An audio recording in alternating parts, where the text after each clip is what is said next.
दर्शन दरबार, जहां आपको मिलता है आध्यात्मिकता का दिव्य संगम। नमस्कार दोस्तों, स्वागत है आपका अपने चैनल दर्शन दरबार पर, जहां हम आपको लेकर चलेंगे कुंभ मेले की अद्भुत यात्रा पर। आज हम जानेंगे इस पर्व का महत्व, रहस्य और इससे जुड़ी कहानियां।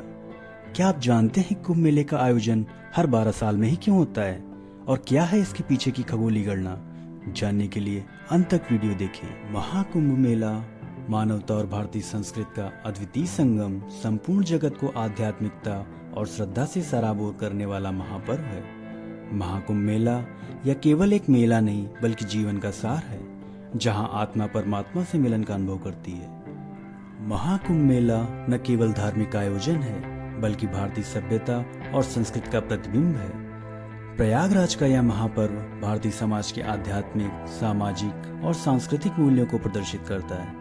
इसे विश्व का सबसे बड़ा शांतिपूर्ण जनसमूह कहा जा सकता है। इस मेले के विस्तार, इतिहास, व्यवस्थाओं और भावनात्मक जुड़ाव को समझने के लिए हमें इसके सभी पहलुओं को और गहराई से देखना होगा।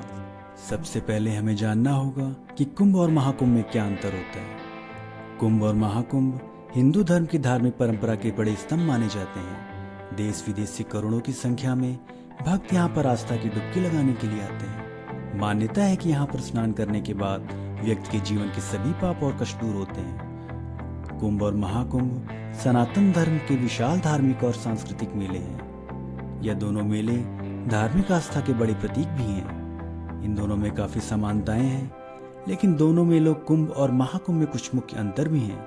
आइए जानते हैं दोनों में क्या अंतर है।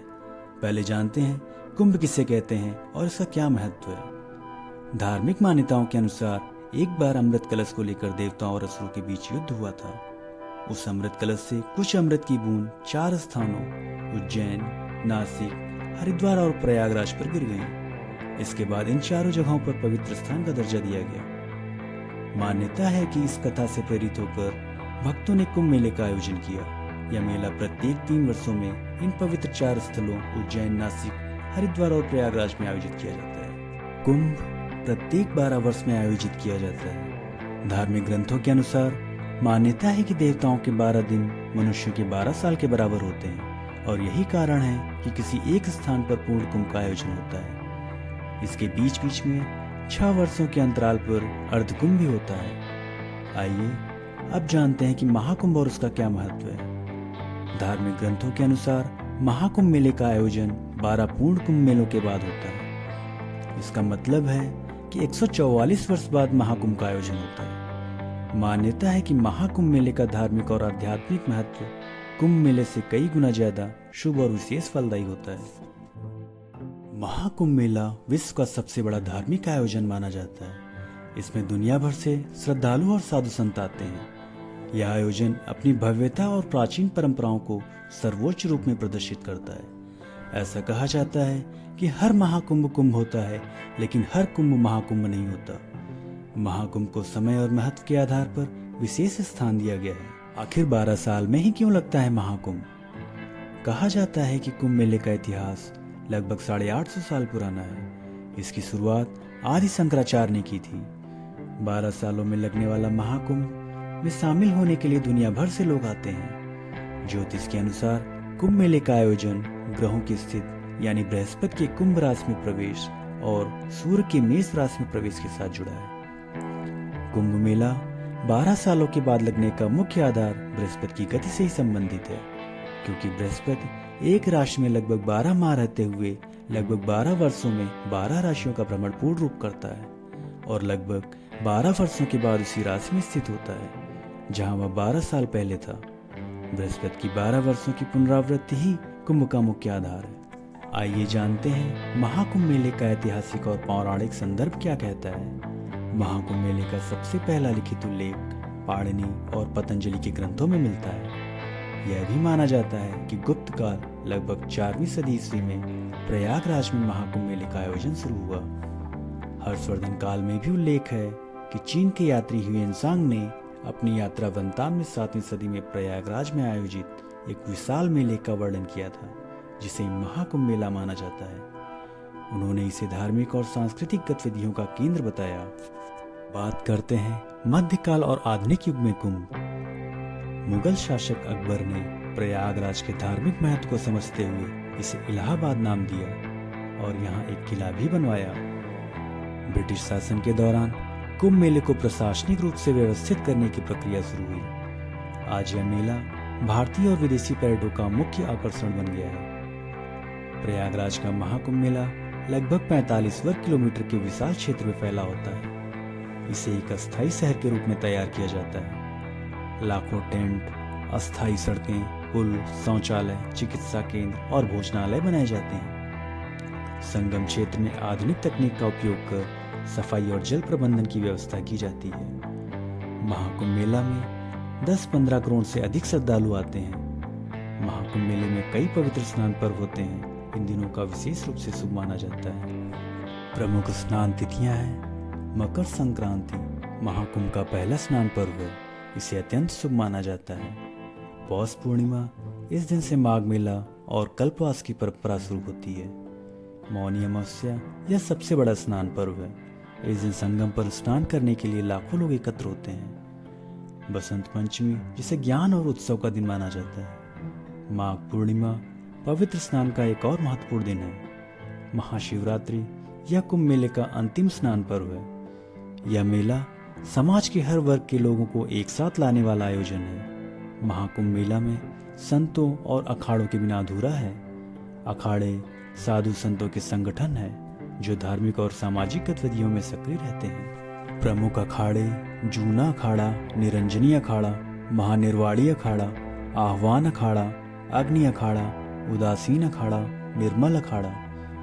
अखाड़ों के साधु, विशेष रूप से नागा साधु, मेले में आकर्षण का केंद्र होते हैं। वैज्ञानिक अध्ययनों से यह पता चला है कि कुंभ के समय गंगा के जल में स्वाभाविक रूप से शुद्धिकरण क्षमता बढ़ जाती है। इस जल में स्नान करने से स्वास्थ्य लाभ होता है। महाकुंभ मेला केवल एक धार्मिक आयोजन नहीं है, यह भारतीय समाज के विभिन्न पहलुओं को उजागर करता है। महाकुंभ में सभी जाति, वर्ग और पंथ के लोग शामिल होते हैं। यह समाज में समानता, एकता और सहिष्णुता का संदेश देता है। महाकुंभ में देश के विभिन्न भागों की परंपराएं, वेशभूषा, भोजन और भाषाएं देखने को मिलती है। यह भारत की एकता में विविधता की अवधारणा को सजीव करता है। कुंभ मेले का सबसे प्रमुख अनुष्ठान संगम में स्नान करना है। इसे आत्मा की शुद्धि और मोक्ष प्राप्ति का मार्ग माना जाता है। श्रद्धालु माघ महीने के दौरान संगम तट पर रहते हैं, साधना करते हैं और धार्मिक अनुष्ठान करते हैं। इसे ही कल्पवास कहते हैं। साधु संतों की शोभा यात्रा महाकुंभ का मुख्य आकर्षण होती है।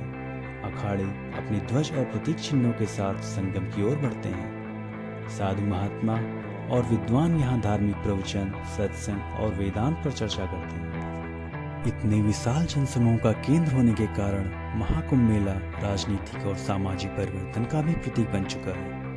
विभिन्न राजनीतिक दल इस मेले का उपयोग अपने एजेंडा को बढ़ावा देने के लिए करते हैं। मेले में सामाजिक संगठनों द्वारा स्वच्छता, शिक्षा और स्वास्थ्य जैसे मुद्दों पर जागरूकता अभियान चलाए जाते हैं। महाकुंभ मेला विदेशी पर्यटकों के लिए भारतीय संस्कृति को समझने का बेहतरीन अवसर है। इसे एक धार्मिक पर्यटन स्थल के रूप में प्रचारित किया जाता है। महाकुंभ मेले में स्थानीय व्यापारियों, कारीगरों और पर्यटन उद्योग को बड़ा लाभ होता है। सरकारी और निजी निवेश मेले की व्यवस्थाओं में महत्वपूर्ण भूमिका निभाते हैं। महाकुंभ मेले जैसा विशाल आयोजन अपने साथ कई प्रशासनिक और सामाजिक चुनौतियां लेकर आता है। करोड़ों लोगों को सुरक्षित और सुव्यवस्थित रखना एक कठिन कार्य है। मेले के दौरान गंगा के प्रदूषण को नियंत्रित रखना एक बड़ी जिम्मेदारी है। भीड़, आपदा और आतंकवादी खतरे से निपटने के लिए व्यापक सुरक्षा व्यवस्था की जाती है। मेले के विशाल खर्च का प्रबंधन करना सरकार और प्रशासन के लिए एक चुनौती है। महाकुंभ को गिनीज वर्ल्ड रिकॉर्ड में दुनिया का सबसे बड़ा शांतिपूर्ण जमावड़ा माना गया है। यह मेला न केवल हिंदू धर्म के अनुयायियों बल्कि जैन, बौद्ध और सिख धर्म के लोगों के लिए भी महत्वपूर्ण है। हाल के वर्षों में डिजिटल तकनीकी, मोबाइल ऐप और लाइव प्रसारण से मेले की भव्यता को और बढ़ाया गया है। प्रयागराज में महाकुंभ मेले तक पहुंचने के लिए कई साधन उपलब्ध हैं। यदि आप हवाई मार्ग से आना चाहते हैं तो प्रयागराज का हवाई अड्डा देश के प्रमुख शहरों से जुड़ा हुआ है। निकटतम अंतर्राष्ट्रीय हवाई अड्डा वाराणसी में स्थित है। यदि आप रेल मार्ग से आना चाहते हैं तो प्रयागराज रेलवे स्टेशन भारत के सभी प्रमुख शहरों से भी जुड़ा हुआ है। मेले के दौरान विशेष ट्रेनें चलाई जाती हैं। यदि आप सड़क मार्ग से आना चाहते हैं तो प्रयागराज सड़क मार्ग से देश के विभिन्न भागों से जुड़ा हुआ है। राज्य परिवहन की बसें और निजी वाहन उपलब्ध होते हैं। महाकुंभ मेले में आने वाले श्रद्धालुओं को कुछ विशेष बातों का ध्यान रखना चाहिए। अपने और अपने परिवार की सुरक्षा के लिए भीड़ में सतर्क रहना चाहिए। ठंड के मौसम को ध्यान में रखते हुए गर्म कपड़े साथ में रखें। प्रशासन द्वारा जारी दिशा निर्देशों का पालन करें। जरूरी सामान जैसे आईडी कार्ड, पानी की बोतल और प्राथमिक चिकित्सा किट भी साथ में रखें। महाकुंभ मेला हमें भक्ति, त्याग और सामूहिकता का पाठ पढ़ाता है। यह हमें याद दिलाता है कि जीवन का वास्तविक उद्देश्य आत्मा की शुद्धि और मोक्ष की प्राप्ति है। यह मेला भारतीय संस्कृति की महानता और सहिष्णुता को प्रदर्शित करता है। प्रयागराज का महाकुंभ मेला केवल एक धार्मिक अनुष्ठान नहीं बल्कि भारतीय समाज का अद्वितीय प्रतीक है। यह आयोजन भारतीय इतिहास, संस्कृति और सभ्यता का अभिन्न हिस्सा है। महाकुंभ मेला हमें हमारी जड़ों से जोड़ता है और यह बताता है कि अध्यात्म और भक्ति का मार्ग हमें शांति और समृद्धि की ओर ले जा सकता है। महाकुंभ केवल एक आयोजन नहीं, यह एक अवसर है अपने जीवन को नई दिशा देने का, अपनी आत्मा को शुद्ध करने का और अपनी संस्कृति को करीब से समझने का। अगर आपको यह जानकारी प्रेरणादायक लगी तो वीडियो को लाइक करें, शेयर करें और हमारे चैनल दर्शन दरबार को सब्सक्राइब करना न भूलें